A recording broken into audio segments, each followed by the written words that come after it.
नमस्कार बच्चों। आइए हम लोग राष्ट्रकवि मैथिली शरण गुप्त की मनुष्यता कविता के अर्थ को पढ़ते हैं। कविता के आगे का अंश है बेटा, मनुष्य मात्र बंधु है, यही बड़ा विवेक है। मनुष्य मात्र बंधु है, यही बड़ा विवेक है। पुराण पुरुष स्वयंभू, पिता प्रसिद्ध एक है। पुराण पुरुष स्वयंभू, पिता प्रसिद्ध एक हैं। फलानुसार कर्म के अवश्य बाह्य भेद हैं। फलानुसार कर्म के अवश्य बाह्य भेद हैं, परंतु अंतरैक्य में प्रमाणभूत वेद है। अनर्थ है कि बंधुहीन बंधु की व्यथा हरे।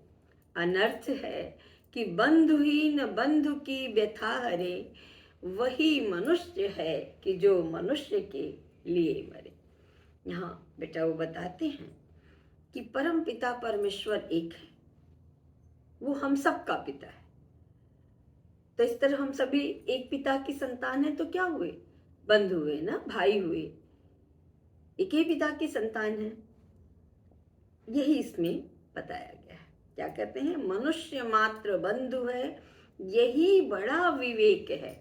सबसे विवेक की बात, विचार करने योग्य बात ये है कि मनुष्य भाई भाई है।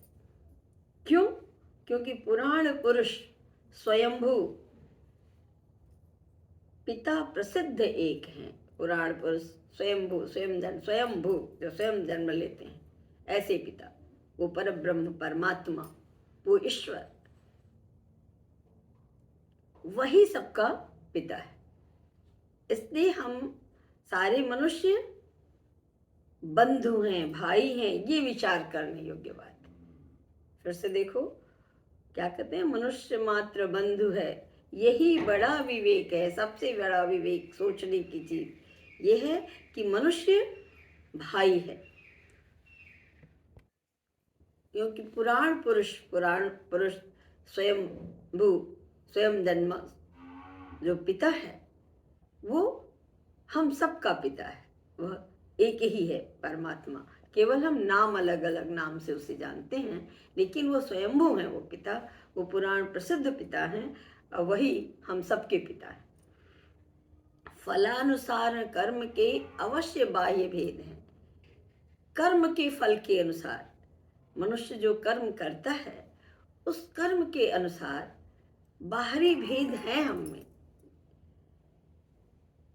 उस कर्म के अनुसार बाह्य रूप में हमारे अंदर भेद हैं, अमीर गरीब ऐसे भेद हैं, तो हमारे कर्म के अनुसार हैं। परंतु अंतरैक्य में प्रमाणभूत वेद है। परंतु अंतरैक्य में, आंतरिक एकता में हम एक हैं। ईश्वर अंश जीव हैं हम। उस पुराण पुरुष, उस परम पिता की हम संतान हैं, हम एक हैं, हम भाई भाई हैं। इसका प्रमाण, इसका साक्षी स्वयं हमें वेद देता है। अनर्थ है कि बंधु ही न बंधु की व्यथा हरे। ये कितना बड़ा अनर्थ होगा कि एक भाई दूसरे भाई की कष्ट को नहीं हरे, दूर ना करे। अर्थात कवि ये कहना चाहते हैं कि हमारे पिता परब्रह्म परमात्मा एक हैं, हम सब आपस में भाई भाई हैं। फल जो कर्म के अनुसार सुख दुख के फल हमें मिलते हैं, तो हम, अगर हमारा कोई भाई दुखी है तो हमें उसकी सहायता करनी चाहिए, उसे दुख से उबारना चाहिए अगर हम समर्थ हैं तो। अगर हम ऐसा नहीं करते हैं तो ये बहुत ही अनैतिक कार्य है, अनर्थ है। वही मनुष्य है कि जो मनुष्य के लिए मरे।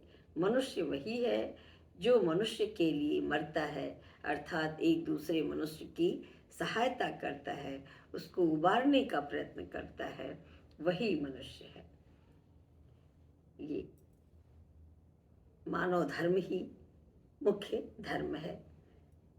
इस तरह बच्चों लिख करके इस अर्थ को आप पूरा करें।